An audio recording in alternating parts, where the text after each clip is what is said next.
The image from Planet Labs, which was shared on social media by the War Zone, indicates that 4 B-2 bombers are currently deployed in Australia. This is unprecedented since it's 1/5 of the USAF's total fleet of 20 B-2s.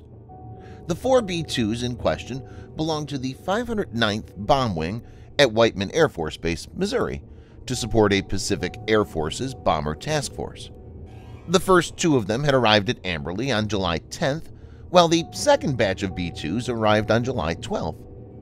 While B-2s have been deployed to Australia before, this is the first deployment of the bombers as part of the Bomber Task Force, BTF. The deployment will last until the end of August. This comes at a time when tensions have risen substantially in Indo-Pacific after U.S. House Speaker Nancy Pelosi visited Taiwan. In this video, Defense Updates analyzes how the U.S. military has sent a message with a B-2 bomber that China cannot ignore. Let's get started. This video is sponsored by the free-to-play military vehicle combat game War Thunder. We talk a lot about military vehicles on this channel, but what about trying them out for yourself? In War Thunder, you can choose from more than 1,200 playable vehicles from the 1930s to the 1990s and go to battle on more than 80 theaters of war. You can fly aircraft, helicopters, drive tanks, and command ships of all types and sizes, which have been carefully recreated from their real-world counterparts. It's available as a free download on PC, PlayStation 4, and Xbox One with cross-platform support. So grab your friends and give it a try. All viewers of Defense Updates that register using the link in the description below will also get a free premium tank, aircraft, or ship and 3 days of premium account time as a bonus.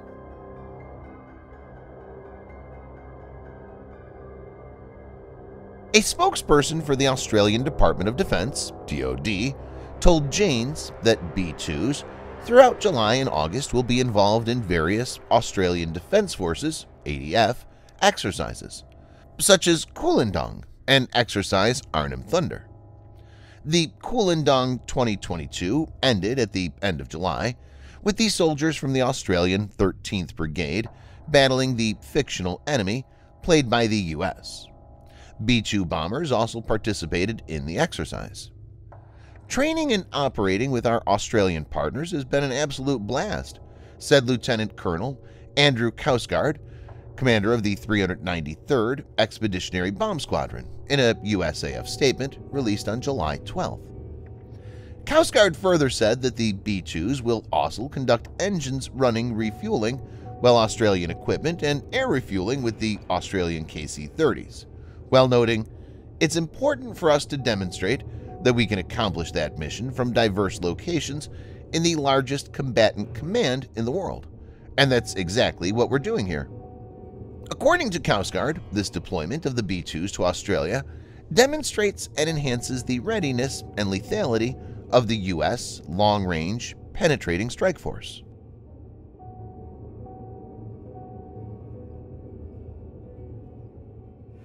The B-2 Spirit was developed to take over the United States Air Force's USAF vital penetration missions. Able to travel deep into enemy territory to deploy their ordnance, which could include nuclear weapons. The B-2 is a flying wing aircraft, meaning it has no fuselage or tail. The blending of low observable technologies with high aerodynamic efficiency and large payload gives the B-2 significant advantages over previous bombers. Stealth capability provides greater freedom of action as the bomber can evade enemy air defenses. As of today, no country has an operational bomber like the B-2 Spirit. B-2 Spirit has a maximum speed of Mach 0.95. The U.S. Air Force reports B-2's range as approximately 6,900 miles, or 11,000 kilometers. B-2 has an excellent payload, which makes even a single one to be extremely destructive. It has 2 internal bays for ordnance and payload with an official limit of 40,000 pounds, or 18,000 kilograms, and a maximum estimated limit of 50,000 pounds, or 23,000 kilograms. Each B-2 can carry 16 B-61 or B-83 nuclear bombs on the Rotary Launcher Assembly, RLA. The B-61 nuclear bomb is the primary thermonuclear gravity bomb in the U.S. cache. It's a low to intermediate yield strategic and tactical nuclear warhead featuring a two-stage radiation implosion design. It's a variable yield, kiloton range weapon.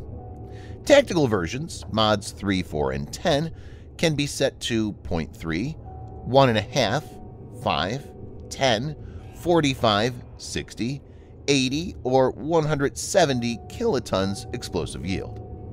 The strategic version, B-61 Mod 7, has 4 yield options with a maximum of 340 kilotons.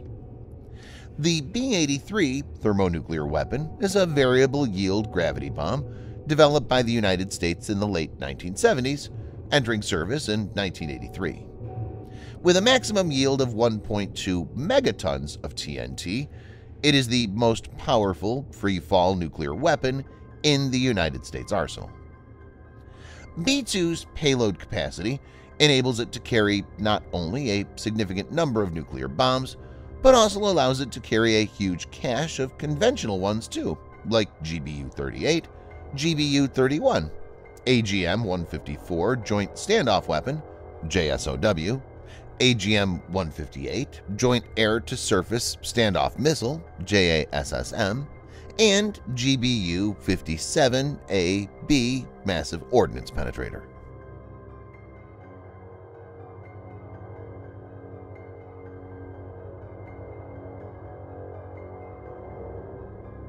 Recent months have seen a considerable increase in the deployment of USAF assets in Australia.